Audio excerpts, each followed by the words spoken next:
Can you hear it? Yeah. Okay. Computer tutorials, a cuppa and a bit of a laugh. It's not good. For Shane Bell, a visit to the Top-End Mental Illness Fellowship is a form of therapy. It gets you out of the house and gets you going to a place during the day and meeting people and doing things together. He was diagnosed with schizophrenia about 14 years ago. It's mostly hearing voices and having hallucinations and strange thoughts, which are the distressing ones. It's rather scary here. Yeah. You lose all contact with the reality of things. Psychiatrists say this is the most insidious part of the illness, undermining the problem-solving part of the brain.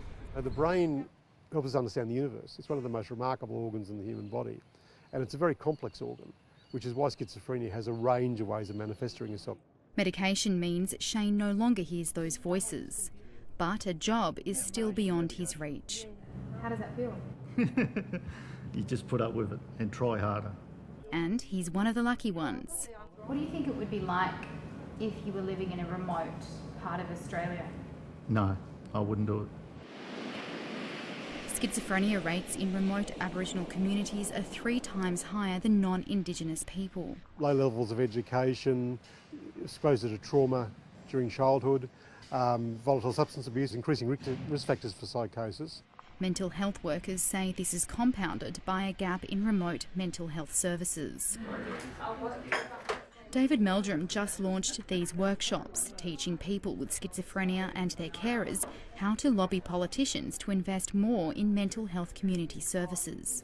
People with schizophrenia make up about half the caseloads of the public mental health services in most places. So they get a service, but they get a very basic service.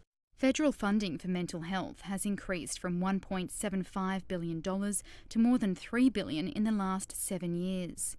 But data from the Mental Illness Fellowship shows most OECD countries spend between 12 to 16% of their health budget on mental health services.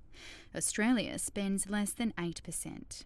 The number of beds we have in the psychiatric system in Australia is actually slightly ahead of international comparisons. Where we lack is in decent community services to get to where people are living. Do the rest of these. You go down and meet her. Volunteer carer Amanda Brain is accompanying Shane to advocacy training this week. She has experienced mental illness and knows firsthand the need for a carer network.